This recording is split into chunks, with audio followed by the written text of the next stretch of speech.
Good morning student. कल की class को कंटिन्यू करते हुए कल हमने कुछ बेसिक जानकारी केमिस्ट्री के बारे में देखा था। ठीक, आज हम उस चैप्टर को आगे कंटिन्यू करते हुए हम डिस्कस करेंगे सिग्निफिकेंट फिगर के बारे में। सिग्निफिकेंट फिगर जो होता है, ठीक, एक सर्टेन डिजिट से कुछ डाउटफुल, तब कोई डिजिट जो होता है वो सर्टेन से थोड़ा सा डाउटफुल होता है, तो उसको हम एक सिग्निफिकेंट फिगर के द्वारा हम इंडिकेट करते हैं। तो इस सिग्निफिकेंट फिगर को इंडिकेट करने के लिए कुछ रूल्स होते हैं, उस रूल्स को हम जानते हैं। फिर उसके बाद तो इसके पहला रूल है आर जीरो और नॉन जीरो डिजिट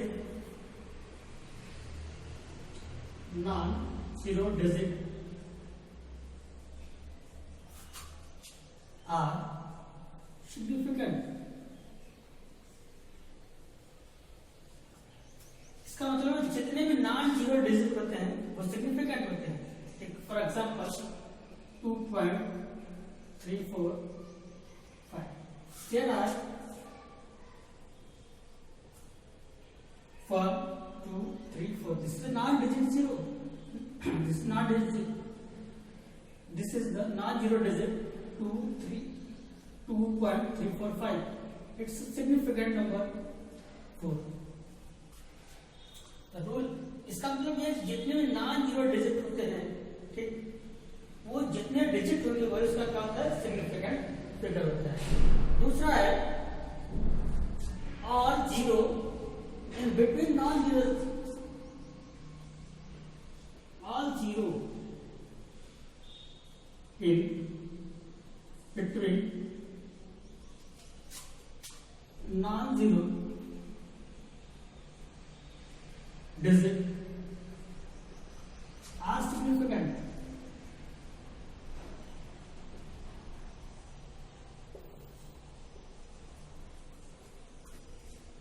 इसका मतलब है यदि कोई जीरो नॉन जीरो डिजिट के बीच में, वो भी क्या होता है, सिग्निफिकेंट होते हैं। एग्जाम्पल 2.002। इसमें देखिए जितने भी जीरो हैं वो नॉन जीरो डिजिट के बीच में, मैंने बताया ना, all zero in between non zero digit are significant. तो इसमें कुल कितने सिग्निफिकेंट हो जाएंगे, 1 2 3 4। There are 4 significant. And next rule,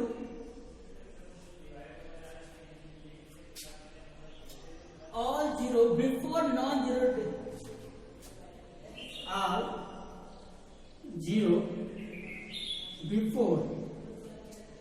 all zero before non-zero digit is non-significant.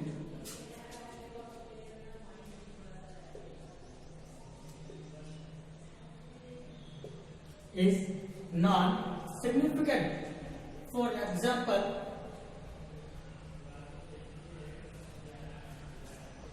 0.004।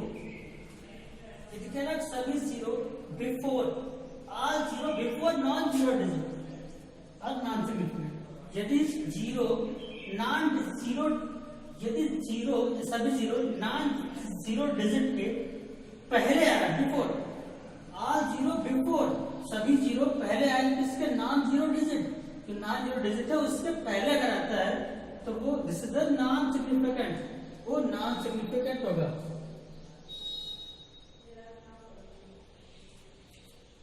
And इस significant value is 1।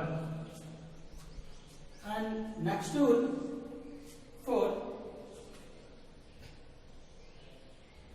all zero after non-zero significant,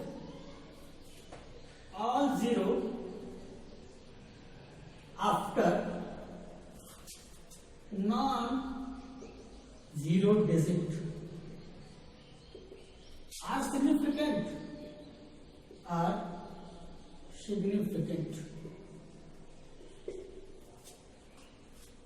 इसका मतलब all zero यदि नॉन जीरो डिजिट के बाद आता है वो क्या होगा, सिग्निफिकेंट होगा। ठीक, for example 2.300 all zero after, बाद में किसके, नॉन जीरो डिजिट के, नॉन जीरो डिजिट के अगर बाद आता है वो क्या होता है, सिग्निफिकेंट होता है। इसका सिग्निफिकेंट कितना हो जाएगा 1 2, इसका आफ्टर नॉन जीरो के बाद आया है 1 2 3 4, 4 सिग्निफिकेंट होंगे इसके।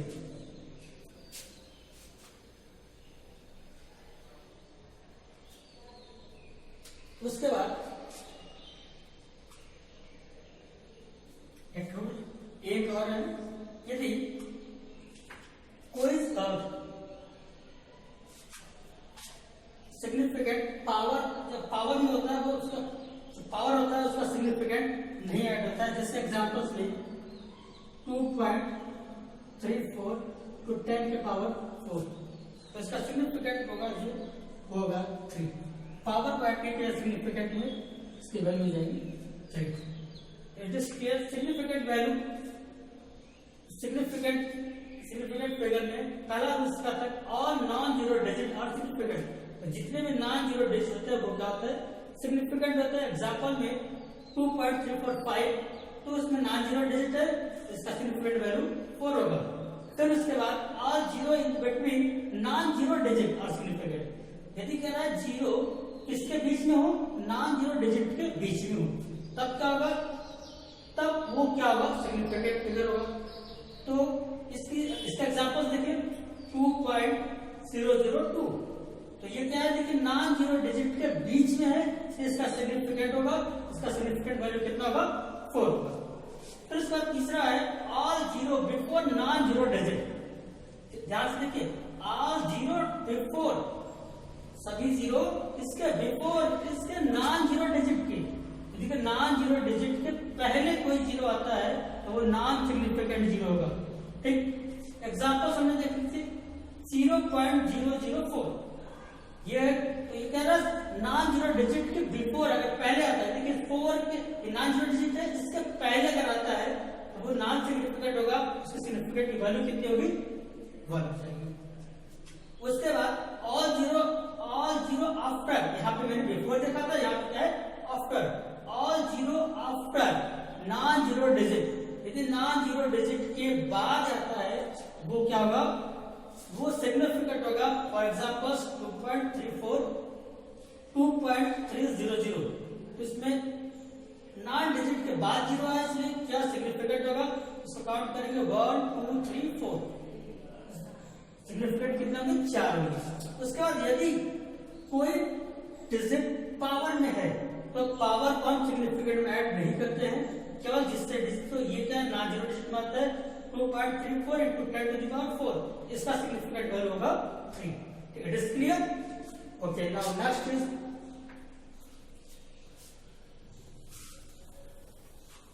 इस सिग्निफिकेंट वैल्यू को हम ऐड कर सकते हैं, डिवीजन कर सकते हैं, मल्टीप्लाई कर सकते हैं, सब्ट्रैक्शन कर सकते हैं। आइए हम लोग ऐड, सब्ट्रैक्शन, डिवीजन, मल्टीप्लाई करके देखते हैं इसका सिग्निफिकेंट क्या होता है। पहले हम देखते हैं add and subtraction. Okay, add and subtraction. For example 23.2 4.65 3.267,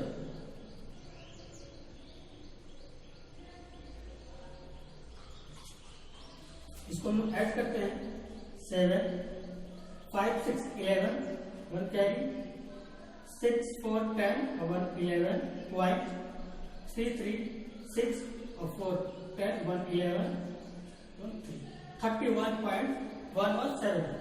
ये तो इसका ऐड हो गया। उसके बाद हमको देखना है इसका सिग्निफिकेंट फिगर क्या होता है।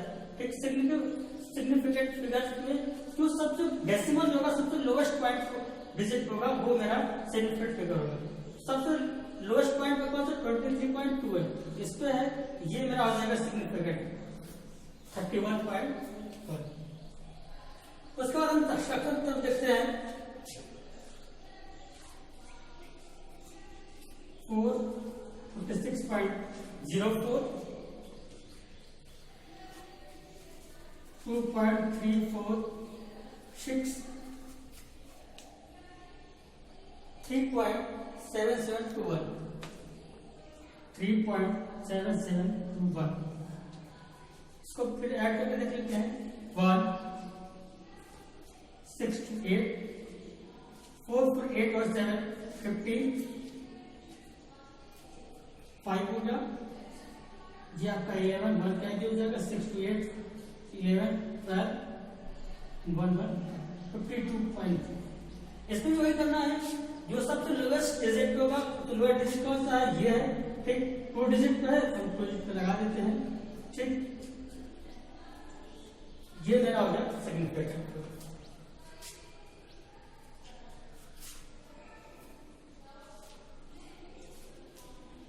इसमें आपको थोड़ा सा देखना हम लोग को है राउंड ऑफ में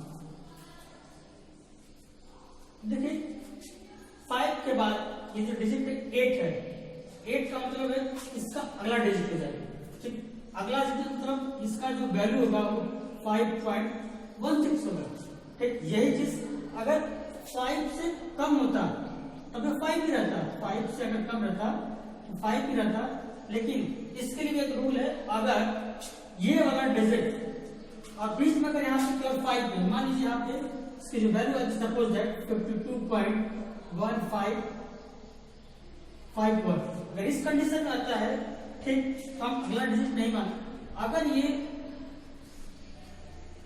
इवन ऑड अगर ये इवन रहेगा ठीक इवन रहता है तब अगला डिजिट होगा अगर ऑड रहता है तो सेम जैसे यहाँ पे अगर इस जगह पे 4 होता और ये 5 है तब इसकी वैल्यू जस्ट सेम की सेम होती है लेकिन यहाँ पे क्या है 5 है और यहाँ पे क्या है 5 है तो इसकी जो वैल्यू हो जाएगी 1.52.16 जाएगी ये राउंड ऑफ में लिखा जाता है इसकी वैल्यू हो जाएगी 52.16 अब उसके बाद हम लोग इसका जो सिग्निफिकेंट वैल्यू है यहाँ पे इसकी वैल्यू 3 हो गई थी और यहाँ जो होगी वो होगी 4 होगी इसकी सिग्निफिकेंट वैल्यू 3 और इसकी significant value 4 clear okay next हम लोग देखते हैं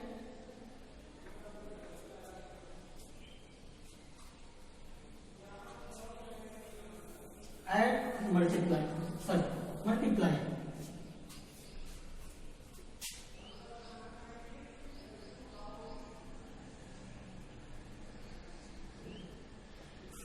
मल्टीप्लिकेशन देखते हैं हम लोग ठीक 4.6 42.6 एंड 2.4 को हमने मल्टीप्लाई करना है एक पहले सिंपली मल्टीप्लाई कर देंगे ठीक 4 6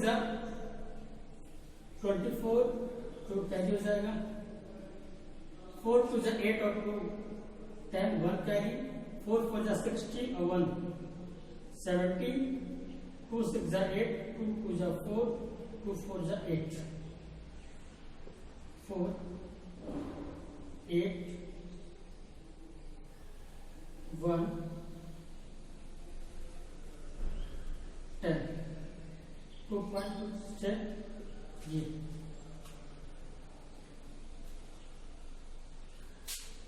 इसमें भी वही देखना है कि सबसे लोएस्ट पॉइंट सबसे लोएस्ट डिजिट पॉइंट किधर है इधर किधर 3 डिजिट पे है लेकिन इसमें किधर 4 डिजिट पे है तो हम जो मेरा जो वैल्यू होगा सिग्निफिकेंट वैल्यू होगा वो सबसे लोएस्ट डिजिट पे होगा लोएस्ट पे ये आ रहा है ठीक इसका जो सिग्निफिकेंट वैल्यू होगा वो ये हो जाएगा ठीक इस तरह से हम मल्टीप्लाई डिवीजन ऐड से सिग्निफिकेंट वैल्यू हम लोग निकाल सकते हैं ठीक उसके बाद आइए हम देखते हैं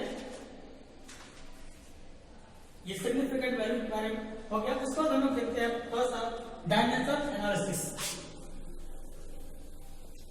डायमेंशन एनालिसिस के लिए सबसे इंपॉर्टेंट किसी चीज को कन्वर्ट करने के लिए डायमेंशन एनालिसिस बहुत ही इंपॉर्टेंट होता है उसको जानना बहुत ही जरूरी है ठीक डायमेंशन एनालिसिस कन्वर्जन फैक्टर के लिए ठीक पहले हम डायमेंशनल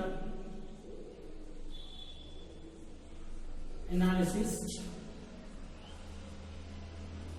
या conversion factor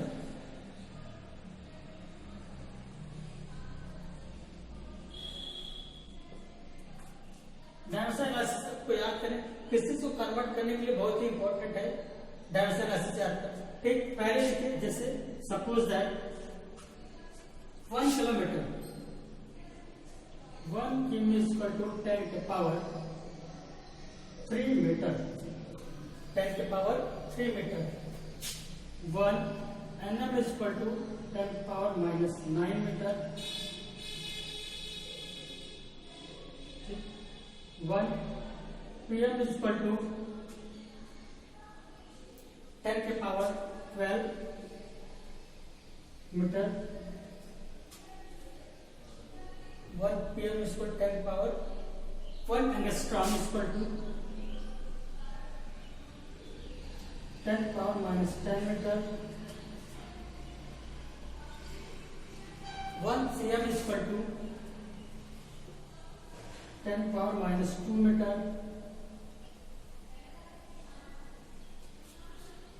1 mm is equal to 10 power minus 3 meter और 1 mile is equal to 1.6 kilometre. इसको कन्वर्ट करने के लिए होता है, ठीक। और प्रेशर के लिए कुछ यूनिट है, ठीक, जैसे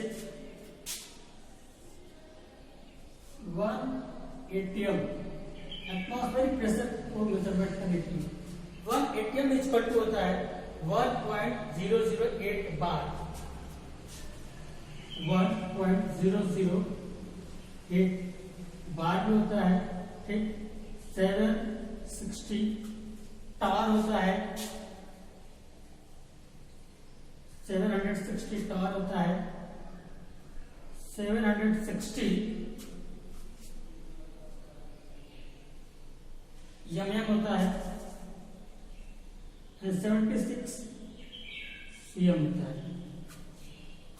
ये प्रेशर के लिए होता है, ठीक। अगर इसकी वैल्यू पास्कल में देखेंगे, इसकी वैल्यू पास्कल में होती है 1.1 इंटू 10 के पावर 5 पास्कल। ये प्रेशर के लिए होता है, ठीक। अगर हम वॉल्यूम को देखें, अगर हम वॉल्यूम को देखेंगे, ठीक, तो 1 litre volume 1 litre is equal to 1 decimetre 1 decimetre हो जाएगा, ठीक।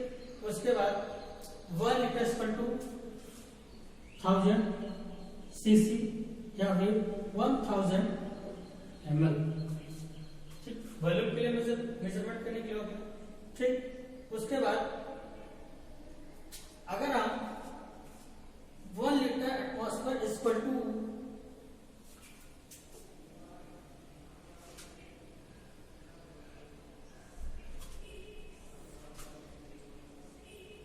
1 litre atmospheric pressure is equal to 101.32 joule. आइए हम लोग कुछ इसके एग्जांपल्स देखते हैं किस तरह से कन्वर्ट करना है, ठीक। इसको कहते हैं कन्वर्ट फैक्टर या conversion factor.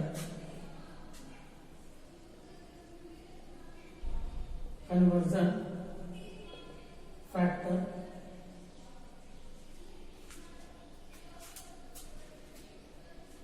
convert 5 mil into kilometre. Example है convert 5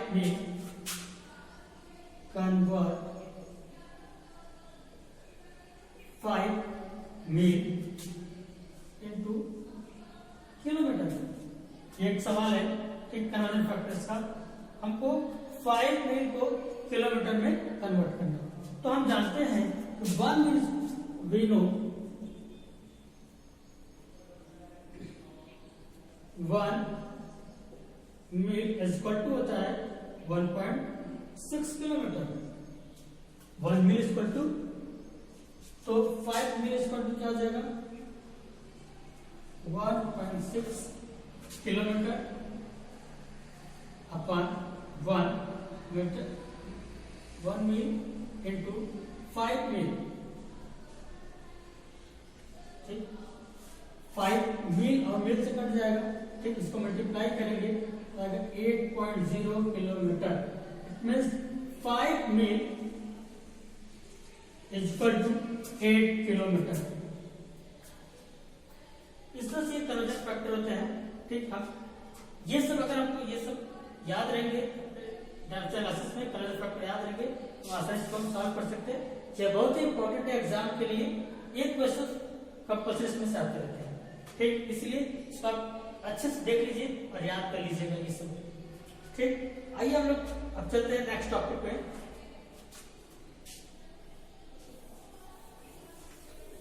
law of chemical combination.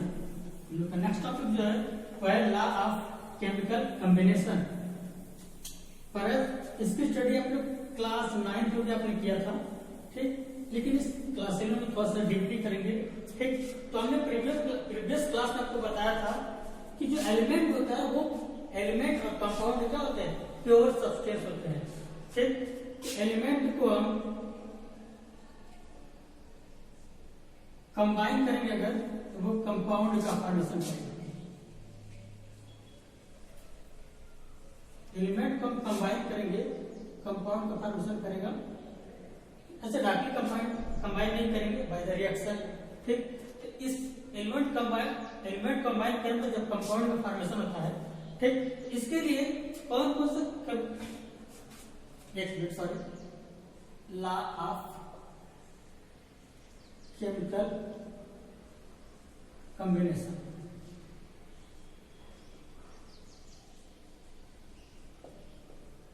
ठीक, तो इस केमिकल कॉम्बिनेशन लॉ के लिए अगर हम एलिमेंट को कंबाइन कर रहे हैं, ठीक, तो कौन कौन से लॉ फॉलो करते हैं, ठीक, उसके बारे में हम डिस्कस करेंगे। तो पहला लॉ है मेरा, फर्स्ट है law of conservation of mass. Law of conservation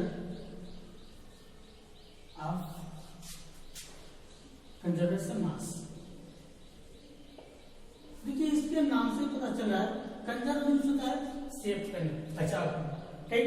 मतलब ऐसा केमिकल कॉम्बिनेशन जिसमें उसका मास हमेशा क्या हो, कंजर्व हो, ठीक, सेव रहे, सो मास में कोई चेंजेस ना आए, ठीक। तो इसके लिए क्या होता है, इसमें होता है according to this law, according to this law, total mass of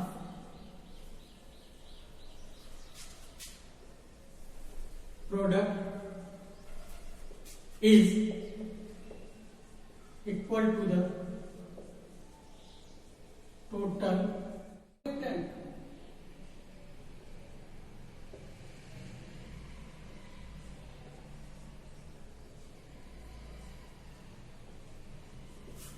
इस लॉ के अनुसार ही होता है, इसमें जो जितना प्रोडक्ट का मास होगा उतने ही रिएक्टेंट का मास, तो इसमें क्या होगा, मास का कंजर्वेशन हो रहा है, ठीक। तो इसलिए according to this law total mass of the product is equal to the total mass of the reactant. मतलब केमिकल कॉम्बिनेशन के बाद भी जितना मास प्रोडक्ट का रहेगा उतना ही मास रिएक्टेंट का भी रहेगा।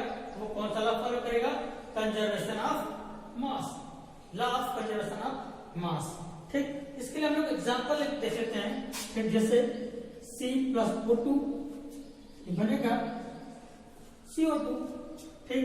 तो देखिए इसका मास कितना हो जाएगा, 12 होगा, इसका मास कितना होगा, 16 होगा, 16 है, सॉरी माफ कीजिएगा, तो 16 जो 32 हो जाएगा, यहाँ क्या हो जाएगा 12 प्लस 32, इट मीन्स 44 ग्राम ये हो गया, 44 ग्राम ये हो गया। देखिए यहाँ ये आपका रिएक्टेंट और ये आपका क्या है, प्रोडक्ट है, ठीक। तो हमें क्या होता है, total mass of the product is equal to the total mass of reactant. तो देखिए ये आपका प्रोडक्ट है, ये आपका हो गया प्रोडक्ट और ये हो गया आपका रिएक्टेंट।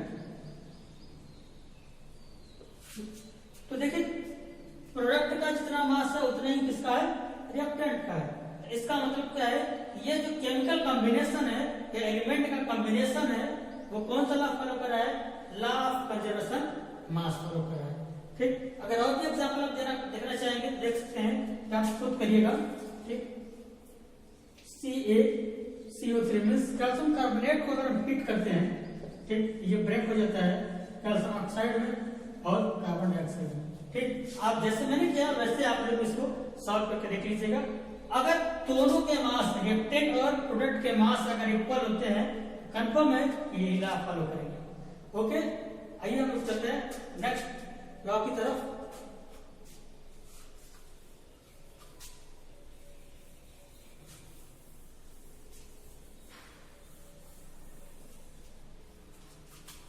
इसका जो दूसरा लॉ है वो है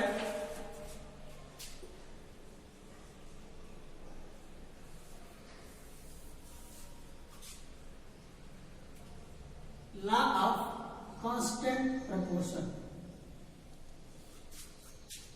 प्रपोर्शन कहिए या फिर कंपोजिशन कहिए, वो था same. Law of constant composition और प्रपोर्शन। कांस्टेंट का मतलब होता है स्थिर, जो चेंज नहीं होता है। ठीक, उसको वहां फॉलो करेगा। तो ऐसे एलिमेंट या कंपाउंड जिसका प्रपोर्शन ऑलवेज का होगा, सेम रहेगा, उसको वहां पे जो होगा वो कांस्टेंट प्रपोर्शन या कांस्टेंट कंपोजिशन लॉ फॉलो करेगा। ठीक, चाहे किसी भी सोर्स से हो, ठीक, चाहे किसी भी सोर्स से हो, ठीक, इसको हम कह सकते हैं according to this law whatever source of compound, whatever source of compound may be the element combined, may be the element combined, the element combined in fixed proportion, in fixed proportion by mass and volume। देखिए जैसे नाम से constant मतलब एकदम स्थिर रहना। ठीक, इसमें कह रहा है कि चाहे हम कंपाउंड किसी भी सोर्स से लें, ठीक, उसका जो एलिमेंट कंबाइन होता है, ठीक, वो हमेशा एक फिक्स रेशियो में होता है। ठीक, वो कभी चेंज नहीं होता। अगर वो चेंज नहीं होगा तो कांस्टेंट फॉलो करेगा, चेंज जाएगा तो फिर दूसरा फॉलो करेगा। ठीक, इसका एग्जांपल हम एक लेके देखते हैं क्या वो फॉलो करता है कि नहीं। ठीक, जैसे एग्जांपल हम लेते हैं, ठीक, वाटर। ठीक, वाटर को ढेर सारे सोर्स है। ठीक, हम चाहे तो टैप से ले लें, ठीक, चाहे हम रिवर से ले लें, ठीक, और भी ढेर सारे सोर्स हैं, ठीक, किसी से ले सकते हैं। ठीक, तो जो वाटर का जो रेशियो होगा या फिर कंपोजिशन होगा वो केवल और वैसे भी चाहे हम किसी से कहीं से वाटर लेके आए, ठीक, उसका फॉर्मूला तो H2O ही होगा। ठीक, इसका हम अगर हम इसका रेशियो देखें, ठीक, या प्रोपोर्शन देखें, पहले हम देखेंगे H2O, ठीक, बाई वॉल्यूम। किस बेस पे देखेंगे? वॉल्यूम के बेस पे। ठीक, वॉल्यूम के बेस पे देखेंगे तो 2:1। वॉल्यूम के बेस पे क्या होगा? 2:1 होगा। यदि हम बाई मास के बेस पे देखें तब बाई मास।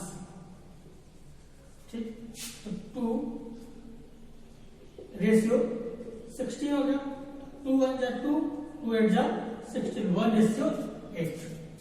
तो वाटर का जो रेशियो होगा वो क्या होगा? हमेशा स्थिर रहता है, कांस्टेंट रहता है। इसलिए ठीक, चाहे कोई भी कंपाउंड रहेगा, ठीक, वो कंपाउंड कोई भी सोर्स लगा हुआ हमेशा एक फिक्स रेशियो में होता है। अगर फिक्स रेशियो में कौन सा लॉ फॉलो करेगा? लॉ ऑफ कांस्टेंट कंपोजिशन व प्रोपोर्शन। Okay, is clear? आप भी एग्जांपल पे लग करके देख सकते हैं। ठीक, एग्जांपल जैसे हो गया CO2। CO2 को बहुत तरीके से मिलते हैं। ठीक, चाहे तो प्लांट से लें, ठीक, या फिर एक्सेल करें या फिर व्हीकल ट्रैफिक से ही मिलता है, उसमें भी देखेंगे तब भी उसका जो कंपोजिशन है या फिर प्रपोर्शन है वो एकदम कांस्टेंट रहेगा। ठीक, आप भी करके देख सकते हैं। ठीक, इसके लिए उसके बाद हम चलते हैं हम लोग अगले लॉ पे। ठीक, अगला लॉ है multiple proportion, law of multiple proportion.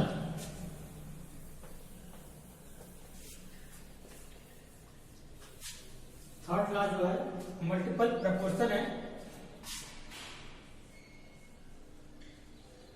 Law of multiple proportion.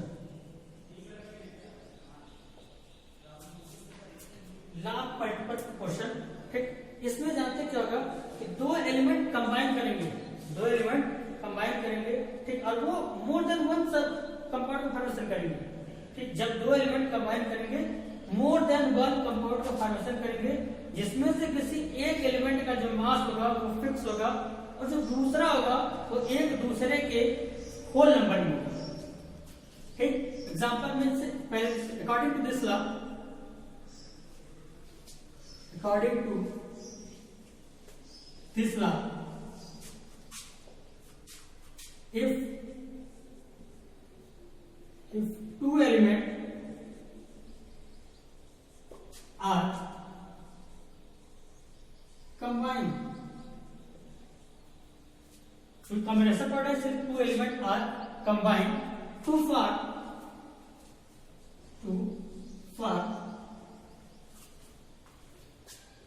more than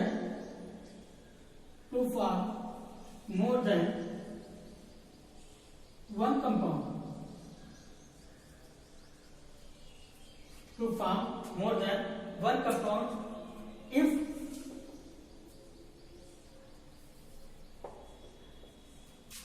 mass of one element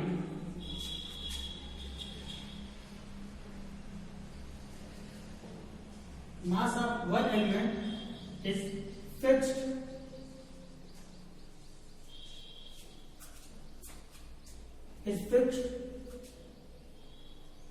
while the mass of other element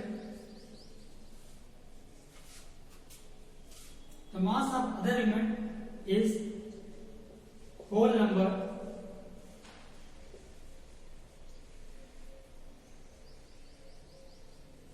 in each other, ठीक।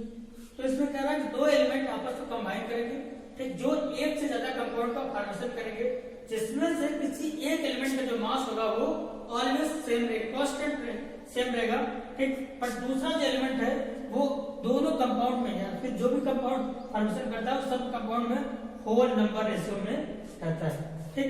एग्जांपल हम लोग देख लेते हैं, ठीक। जैसे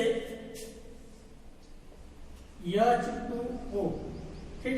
तो हम एग्जांपल से लेते हैं, हाइड्रोजन है और ऑक्सीजन है, हमने बताया ना दो एलिमेंट हम लेंगे, ठीक। हमने क्या किया, हाइड्रोजन और ऑक्सीजन लिया, ठीक। अगर हम हाइड्रोजन के एक मॉलिक्यूल्स ऑक्सीजन के, ठीक, एटम्स को लेंगे तो ये होगा H2O का फॉर्मेशन करेगा, H2O का फॉर्मेशन करेगा। यदि हम क्या करें, हाइड्रोजन के एक मॉलिक्यूल्स ऑक्सीजन के भी एक मॉलिक्यूल्स ले लेंगे, ये H2O2 का फॉर्मेशन करेगा, ठीक। हम देखते हैं यहाँ पे, देखिए दोनों एलिमेंट बताया ना, दो एलिमेंट आपस में कंबाइन करेंगे और मोर देन वन कंपाउंड का फॉर्मेशन करेंगे, माफ कीजिएगा, मोर देन वन कंपाउंड का फॉर्मेशन करेंगे, ठीक। हमने देखा हाइड्रोजन ऑक्सीजन को लिया, ठीक। एक बार उसने वाटर का फॉर्मेशन किया, दूसरी बार क्या किया, हाइड्रोजन पेरोक्साइड का फॉर्मेशन किया, ठीक। उसके बाद देखिए दोनों कंपाउंड में हमने बताया more than one compound formation करेगा, दोनों कंपाउंड में हाइड्रोजन का मास सेम है, लेकिन ऑक्सीजन का मास जो है वो क्या है, डिफरेंट, ठीक। पहले कंपाउंड में जो ऑक्सीजन है वो 16 है, ठीक। दूसरे कंपाउंड में कितना है, 32 है। अगर इसका आप रेशियो निकालेंगे 16:32, 16 1 जा 16, 16 2 जा 32, ये क्या है, एक दूसरे क्या है, whole number to each other. जो दूसरा एलिमेंट है कि वो एक दूसरे क्या है, होल नंबर में। ये लॉ ऑफ मल्टीपल प्रपोर्शन को फॉलो करता है, ठीक। इसमें और भी ढेर सारे एग्जांपल्स हैं, ठीक है, आप सबसे कर लीजिएगा। जैसे एग्जांपल्स में CO2 का होगा, ठीक। और भी है, ठीक, जैसे कि नाइट्रस ऑक्साइड, ठीक, nitric oxide, nitrogen trioxide, nitrogen dioxide, nitrogen pentoxide, ये सब के एग्जांपल्स लेकर के आप इस लॉ को, इसके एग्जांपल्स को फॉलो कर सकते हैं, ठीक। आइए हम लोग नेक्स्ट लॉ पर चलते हैं, गे-लुसाइक लॉ।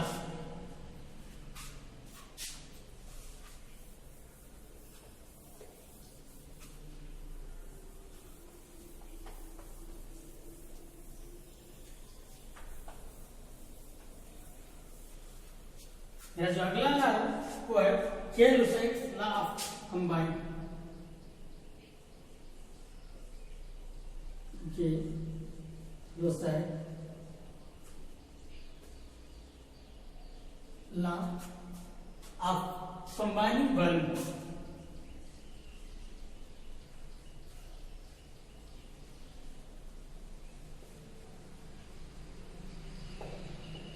तो इसमें क्या होगा, इसमें गैसेस के कंबाइन होंगे।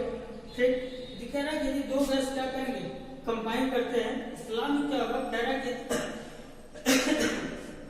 यदि दो गैस आपस में क्या करते हैं, कंबाइन करते हैं, तो तीसरे गैस का फॉर्मेशन करते हैं। ठीक, तो उसका रिएक्टेंट और प्रोडक्ट जो होंगे वो एक तरह के होल नंबर में बियर करेंगे। ठीक, जैसे according to this law,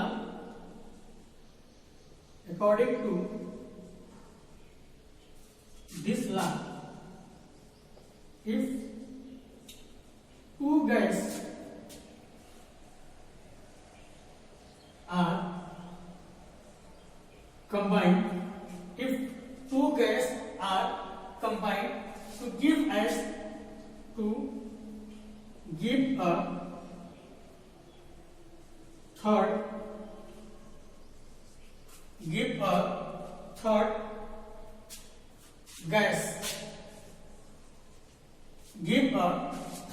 gas, then the all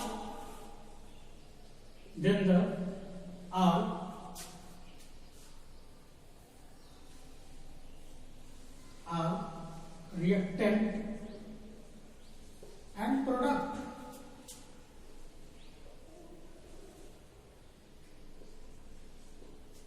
then the all third gas, then the all reactant and product bear the whole number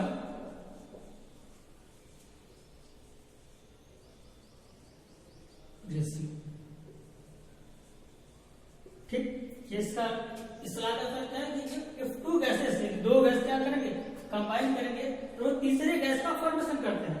ठीक, तो कह रहा है इस कंडीशन में जो जितने रिएक्टेंट और प्रोडक्ट दोनों क्या होंगे, एक तरह के होल नंबर रेशो में होते हैं।